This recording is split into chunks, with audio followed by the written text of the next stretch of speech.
Hi everyone, welcome back to my channel. तो आज school से आने के बाद मैं बहुत ज़्यादा थक गई थी तो मैं सो गई। देन उसके बाद मैं उठी तो मुझे पढ़ाई तो करनी थी, तो उसके बाद मैंने बनाना शेक बना लिया, वो पिया। देन उसके बाद मैं पढ़ने बैठ गई। मुझे ना आज शॉर्ट नोट्स बनाने थे जो मेरे रह जाते हैं। अगर आप सीटेट क्लियर करके एक गवर्नमेंट टीचर बनना चाहते हो तो आपको एक क्लियर स्ट्रेटजी और राइट डायरेक्शन में मेहनत करने की ज़रूरत है। बहुत सारे स्टूडेंट्स पढ़ते तो हैं लेकिन बिना रोड मैप के कंफ्यूज हो जाते हैं। इस वीडियो में मैं आपको स्टेप बाय स्टेप गाइड करूँगी। तो स्टेप 1 है एग्ज़ाम पैटर्न और सिलेबस को समझना। CTET paper 1 class 1 to 5th teaching के लिए होता है, जिसमें टोटल 150 क्वेश्चंस आते हैं एंड एक भी नेगेटिव मार्किंग नहीं है। और सब्जेक्ट और वेटेज का अगर देखें तो CTP, language, math, environmental study, ये सारे ही 13 मार्क्स के हैं, यानी कि हर सब्जेक्ट इक्वली इम्पॉर्टेंट है। सिलेबस को आप सीबीएसई की ऑफिशियल सीटेट वेबसाइट से डाउनलोड करके प्रिंट आउट निकलवा लो और उसको अपने स्टडी टेबल के सामने लगा लो। ये आपको डेली रिमाइंड करेगा कि किस डायरेक्शन में पढ़ना है। नेक्स्ट जो हमारा सेकंड स्टेप होता है एनसीईआरटी से बेस स्ट्रॉन्ग करना। तो मैथ और ईवीएस के लिए 1st to 5th की एनसीईआरटी बुक मस्ट है रीड करना।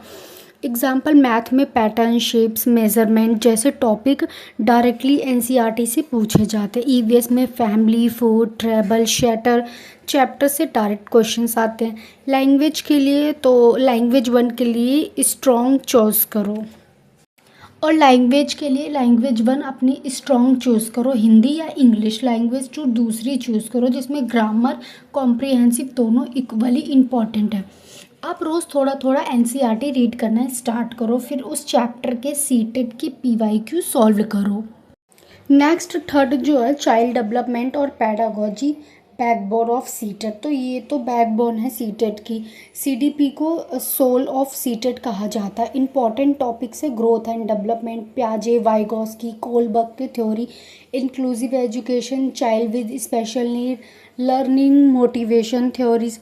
इसमें से कॉन्सेप्ट बेस्ड पैडागोजी क्वेश्चंस आते हैं। आप ज़्यादा से ज़्यादा पीवाईक्यू सॉल्व करो, मॉक टेस्ट लगाओ ताकि आपके कॉन्सेप्ट क्लियर हो। तो हमारा फोर्थ स्टेप है सब्जेक्ट वाइज स्ट्रेटजी। तो लैंग्वेज 1 और 2 की बात करते हैं। Focus, reading, comprehensive, unseen passage, grammar, pedagogy, ये सारी चीज़ें करो। रोज़ न्यूज़पेपर, शॉर्ट स्टोरी पढ़ने की हैबिट बना लो। पैडागोजी के 15 क्वेश्चंस डायरेक्टली आते हैं। मैथ्स में एनसीईआरटी इम्पॉर्टेंट है, कॉन्सेप्ट रिवाइज करो क्लास 1 to 5th के, like number system, geometry, measurement, word problem, ये सारे बहुत ही इंपॉर्टेंट टॉपिक है। और पैडागोजी भी इम्पॉर्टेंट है, जैसे child centre learning, activity based learning.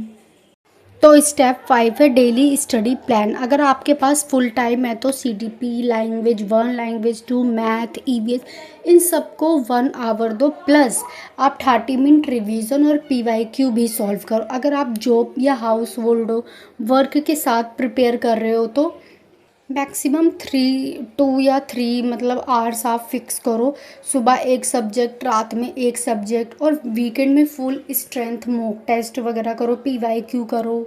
Step 6 practice और पीवाईक्यू। प्रैक्टिस तो बहुत ही ज़्यादा ज़रूरी। अगर आप प्रैक्टिस नहीं करोगे तो आप एग्ज़ाम के टाइम आपको बिल्कुल भी कुछ भी रिकॉल नहीं होगा। और पीवाईक्यू तो बहुत ही ज़्यादा इंपॉर्टेंट है क्योंकि क्वेश्चंस रिपीट होते हैं। तो आप एग्ज़ाम का जो मतलब लाइक ब्लू प्रिंट आता है आप वो निकलवा लो। रोज़ थोड़ा थोड़ा प्रैक्टिस करो और संडे को फुल मॉक टेस्ट दो। अपना स्कोर नोट करो और वीक टॉपिक्स पे दोबारा काम करो। तो आप एक शॉर्ट नोटबुक बना लो रिवीजन के लिए, ताकि आपको रिवीजन करने में आसानी हो, जिसमें आप सीडीपी की थ्योरीज, मैथ्स के फॉर्मूला, ग्रामर के रूल्स और ईवीएस के पॉइंट्स लिखो, जिससे आपको आसानी हो, कुछ भी ढूंढना ना पड़े कि मतलब ये टॉपिक कहाँ है, हम इसको ढूंढें। ये सारी चीज़ें क्योंकि बहुत ही ज़्यादा इंपॉर्टेंट है। और PYQ, mock test, short notes revision, ये सारे टॉपिक बहुत ही इम्पॉर्टेंट है। आप कोशिश करो कि आपने जो भी पूरे हफ्ते पढ़ा है आप उसको सैटरडे संडे या फिर जिस भी टाइम आप उसकी रिवीजन कर सको। लाइक आपने अगर आज प्याजे की थ्योरी पढ़ी है तो आप कोशिश करो कि आप उसकी रिवीजन नेक्स्ट डे ही कर लो। नहीं अगर आपको टाइम मिल रहा रिवीजन का तो आप वीकेंड पे रिवीजन करो, मॉक टेस्ट ज़रूर लगाओ। अगर आप इस रोड मैप को सीरियसली फॉलो करते हो तो सीटेट पेपर 1 क्लियर करना आपके लिए बिल्कुल भी मुश्किल नहीं। रिमेंबर सीटेट प्रिपरेशन में कंसिस्टेंसी ही इम्पॉर्टेंट है, देन लॉन्ग आवर्स दोनों ही बहुत ज़्यादा इम्पॉर्टेंट। डेली थोड़ा थोड़ा पढ़ना, मॉक टेस्ट देना और रिवीजन करना ही सक्सेस की है।